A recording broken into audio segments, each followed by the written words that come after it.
Assalamualaikum warahmatullahi wabarakatuh. Perkenalkan, nama saya Adinda Putri dengan NIM 211061201120, Fakultas Ekonomi, Prodi Manajemen, Universitas Sumatera Barat. Materi 1, pengertian hukum, tujuan dan sumber hukum, kodifikasi, norma, dan hukum ekonomi dalam kehidupan sehari-hari. Hukum merupakan keseluruhan atau aturan kaidah yang berlaku dalam satu kehidupan bersama, yang mengatur mengenai tingkah laku di mana dalam pelaksanaannya dapat dipaksakan dengan hadirnya suatu sanksi.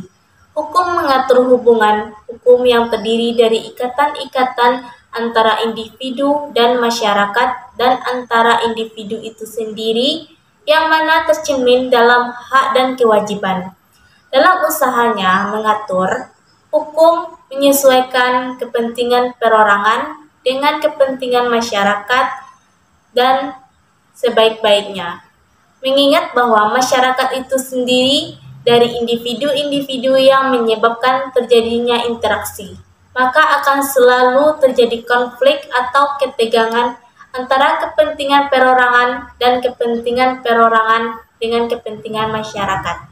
Hukum berusaha menampung ketegangan atau konflik. Selanjutnya, tujuan hukum dan sumber-sumber hukum. Tujuan hukum. 1. Kaidah hukum memiliki tujuan untuk melindungi kepentingan manusia dari bahaya yang mengancam. 2. Mengatur hubungan antara sesama manusia agar tercipta ketertiban dan diharapkan bisa mencegah terjadinya konflik di antara manusia. 3. Hukum melindungi kepentingan manusia baik secara individu ataupun kelompok. Pada dasarnya manusia adalah makhluk yang juga membutuhkan perlindungan kepentingan agar kepentingannya bisa terlindungi dari ancaman sekelilingnya.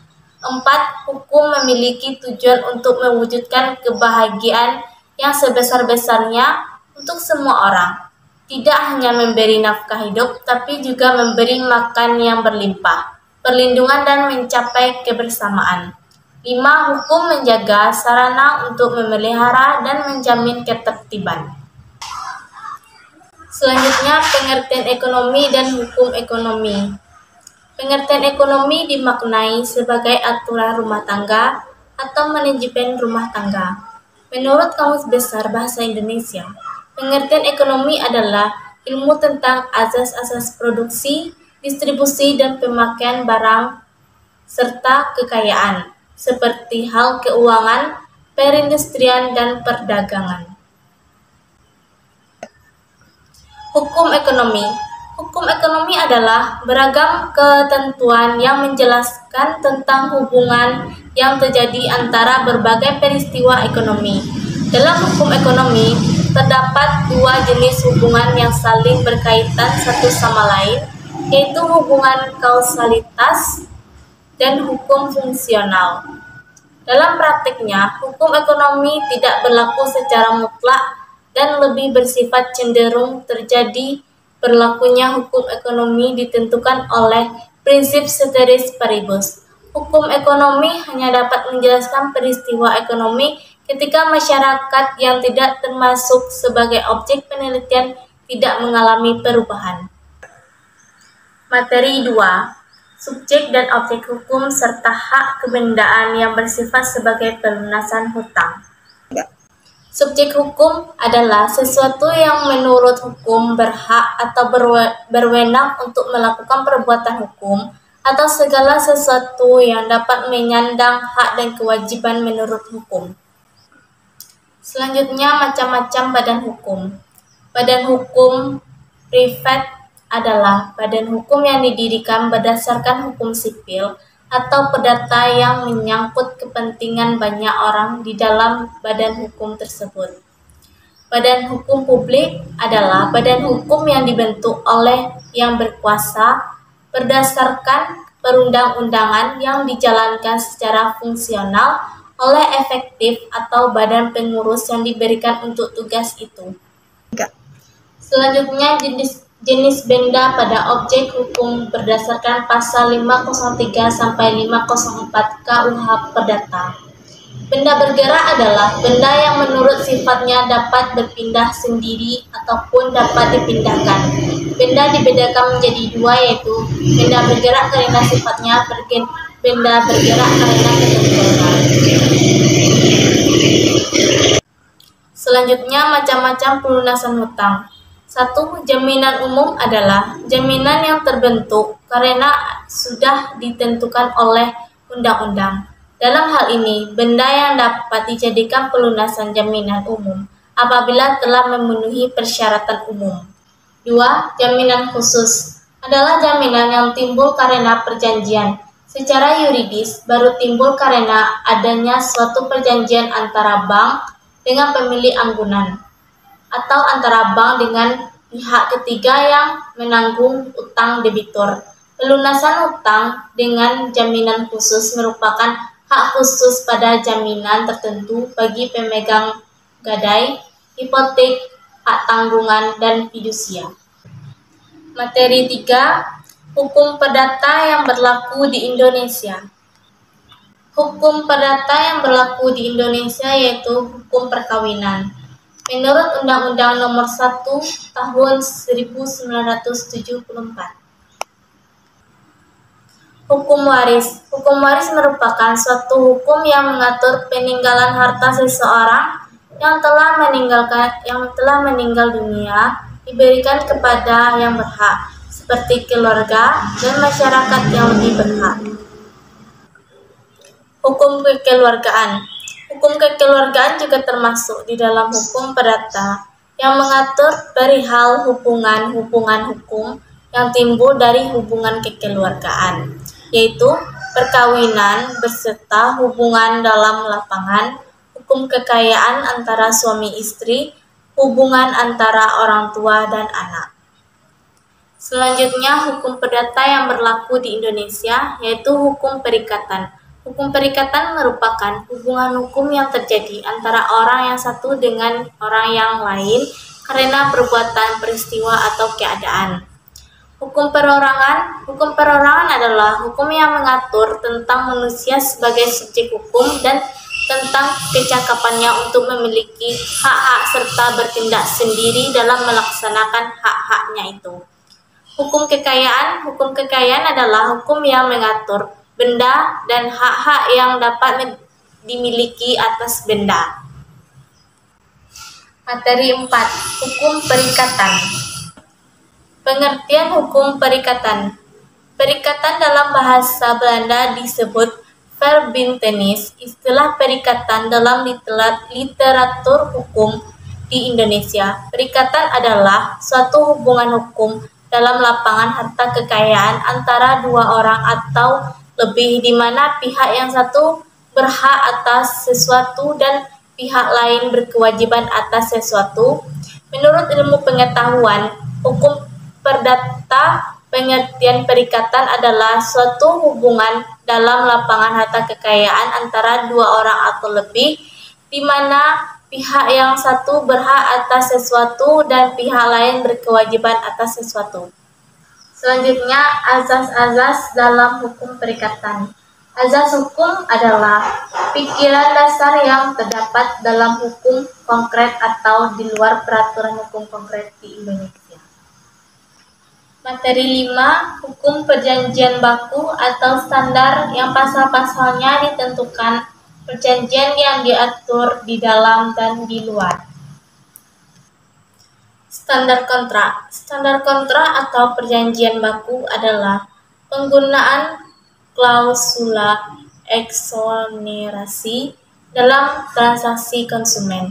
Standar kontrak pada dasarnya lahir dari kebutuhan masyarakat yang bertujuan untuk memberikan kemudahan atau kepraktisan bagi para pihak dalam melakukan transaksi.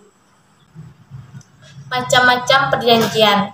1. Perjanjian dengan cuma-cuma dan perjanjian dengan beban. 2.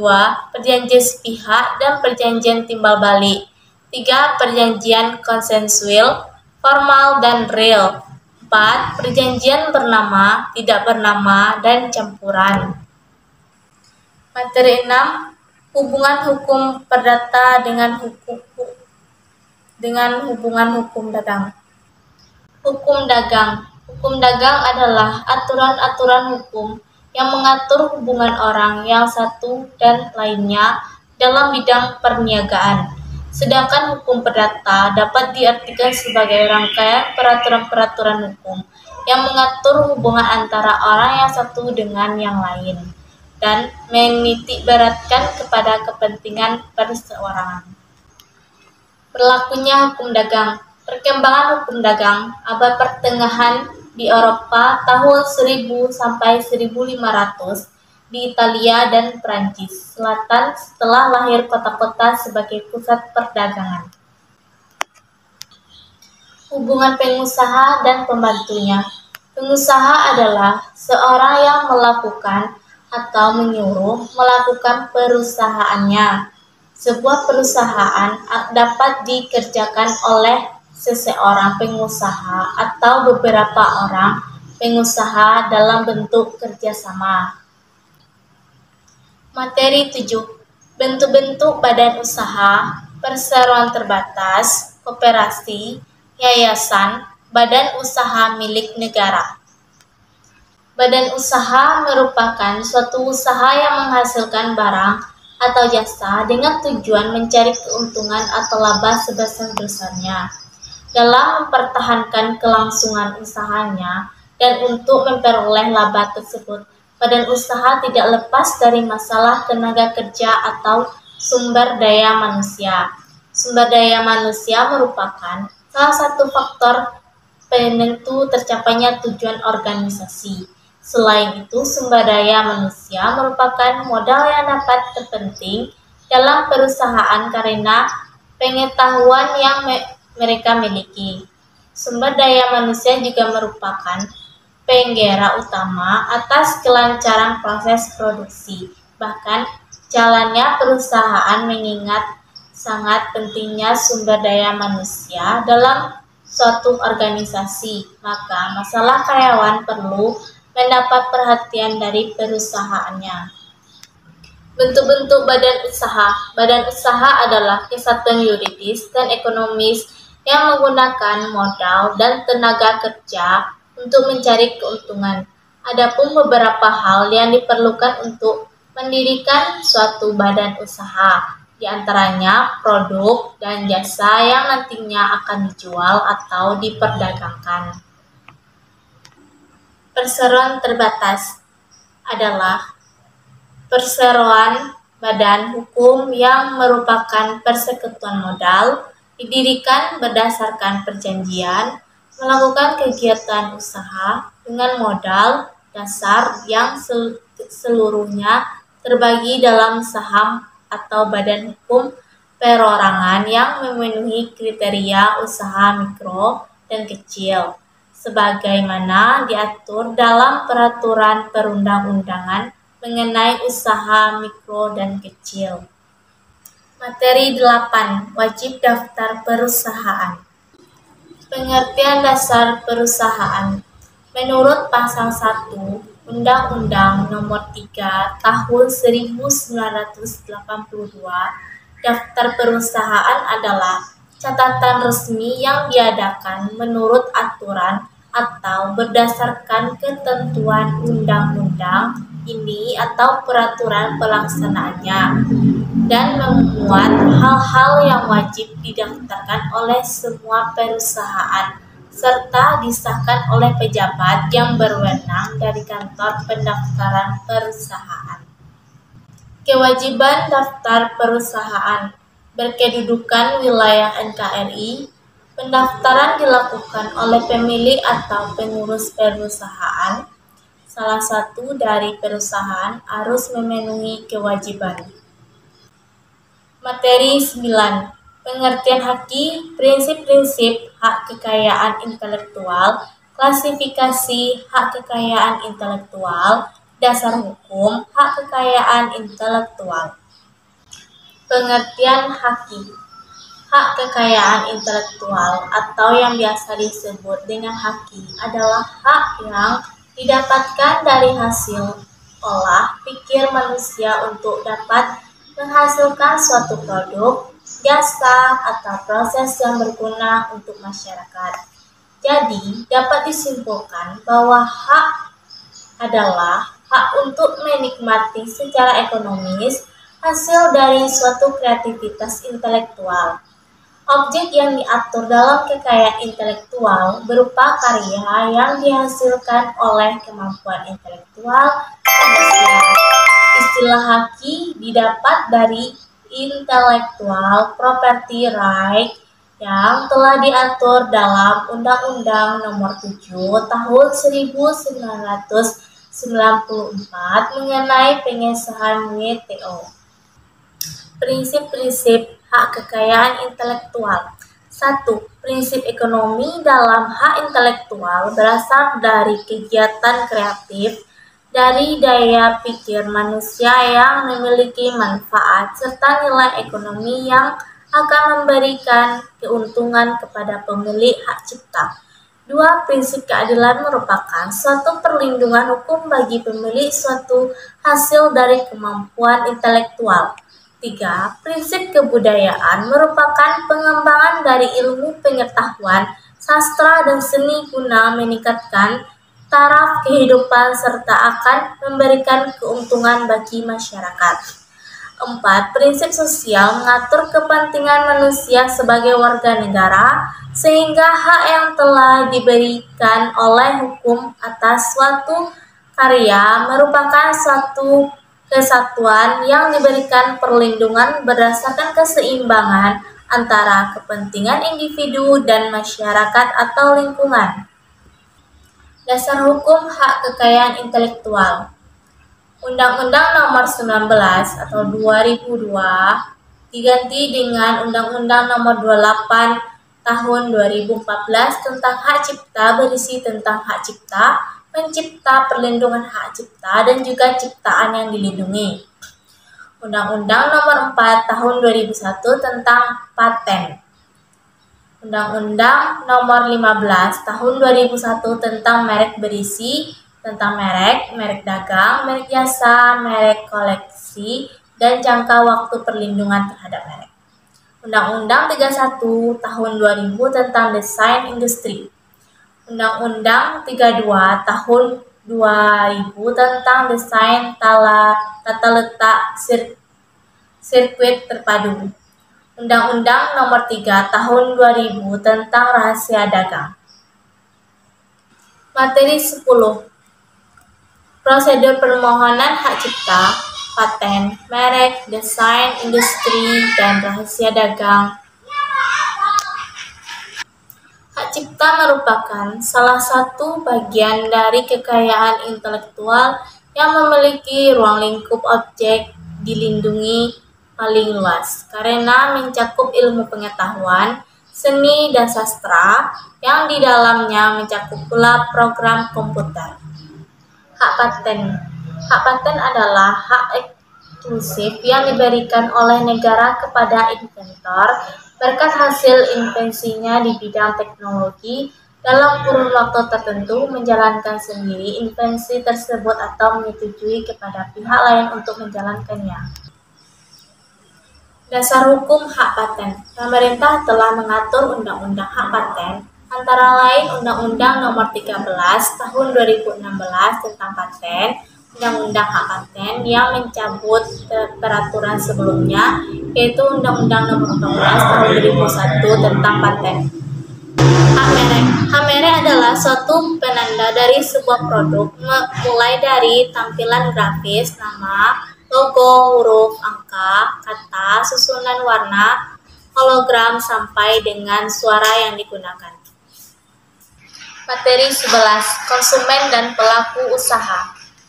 Konsumen adalah setiap orang pemakai barang atau jasa yang tersedia dalam masyarakat, baik bagi kepentingan diri sendiri, keluarga, orang lain, maupun makhluk hidup lain, dan tidak untuk diperdagangkan.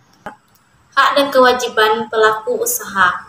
Pelaku usaha adalah setiap orang, perseorangan atau badan usaha, baik yang berbentuk badan hukum maupun bukan badan hukum yang didirikan dan berkedudukan atau melakukan kegiatan dalam wilayah hukum negara Republik Indonesia, baik sendiri maupun bersama-sama melalui perjanjian penyelenggaraan kegiatan usaha dalam berbagai bidang ekonomi. Klausula baku dalam perjanjian. Klausula baku adalah setiap aturan atau ketentuan dan syarat-syarat yang telah dipersiapkan dan ditetapkan terlebih dahulu secara sepihak oleh pelaku usaha yang dituangkan dalam suatu dokumen dan atau perjanjian yang mengikat dan wajib dipenuhi oleh konsumen. Materi 12. Anti-monopoli dan persaingan usaha tidak sehat serta kegiatan yang dilarang dan perjanjian yang dilarang. Pengertian. Menurut Undang-Undang Nomor 5 Tahun 1999 menyebutkan pengertian monopoli yaitu suatu bentuk penguasaan atas produksi dan atau pemasaran barang dan atau penggunaan jasa tertentu oleh satu pelaku atau satu kelompok pelaku usaha. Monopoli adalah penguasaan atas produksi dan atau pemasaran barang dan atau atas penggunaan jasa tertentu oleh satu pelaku usaha atau satu kelompok pelaku usaha. Monopsoni adalah situasi pasar di mana hanya ada satu pelaku usaha atau kelompok pelaku usaha yang menguasai pasar yang besar yang bertindak sebagai pemberi tunggal, sementara pelaku usaha atau kelompok pelaku usaha yang bertindak sebagai penjual jumlahnya banyak. Persekongkolan adalah bentuk kerjasama yang dilakukan oleh para pelaku usaha dengan pelaku usaha lain dengan maksud untuk menguasai pasar bersangkutan bagi kepentingan pelaku usaha yang bersekongkol. Pasal 1 angka 8 Undang-Undang Nomor 8 Tahun 1999. Materi 13. Undang-Undang Anti Monopoli dan Komisi Pengawas Persaingan Usaha. Pedoman Program Kepatuhan Terhadap Hukum Persaingan Usaha. Pedoman program kepatuhan adalah panduan bagi pelaku usaha yang akan mengikuti program kepatuhan persaingan usaha yang dibuat sebagai upaya untuk mencegah pelaku usaha dari pelanggaran ketentuan dalam Undang-Undang Nomor 5 Tahun 1999, kepatuhan terhadap Undang-Undang Nomor 5 Tahun 1999 merupakan bentuk komitmen, sikap aktif, dan kesadaran pelaku usaha dalam perilaku di pasar saat berinteraksi dengan pemasok, pesaing, dan konsumen sehingga tidak melanggar ketentuan dalam Undang-Undang Nomor 5 Tahun 1999. Pedoman kepatuhan secara tertulis. Pedoman usaha memiliki kewajiban untuk mematuhi Undang-Undang Nomor 5 Tahun 1999 tentang larangan praktek monopoli dan persaingan usaha tidak sehat. Oleh karena itu, sangat penting bagi pelaku usaha untuk mengikuti program kepatuhan terhadap Undang-Undang Nomor 5 Tahun 1999 secara tertulis yang disesuaikan dengan karakteristik perusahaan. Hal-hal yang dikecualikan dalam Undang-Undang Anti Monopoli. 1. Oligopoli. 2. Penetapan harga. 3. Pembagian wilayah. 4. Pemboikotan. 5. Kartel. 6. Trust. 7. Oligopsoni. 8. Integrasi vertikal. 9. Perjanjian tertutup. 10. Perjanjian dengan pihak luar negeri. Materi 14. Pengertian sengketa, cara penyelesaian, dan perbandingan antara perundingan, arbitrasi, dan litigasi.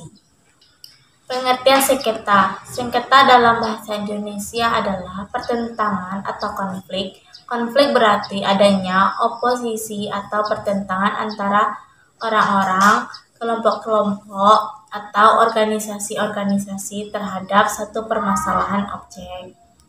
Cara penyelesaian sengketa yaitu negosiasi, mediasi, dan arbitrasi. Baiklah, sekian dari materi kesimpulan aspek hukum dalam bisnis yang saya sampaikan. Assalamualaikum warahmatullahi wabarakatuh.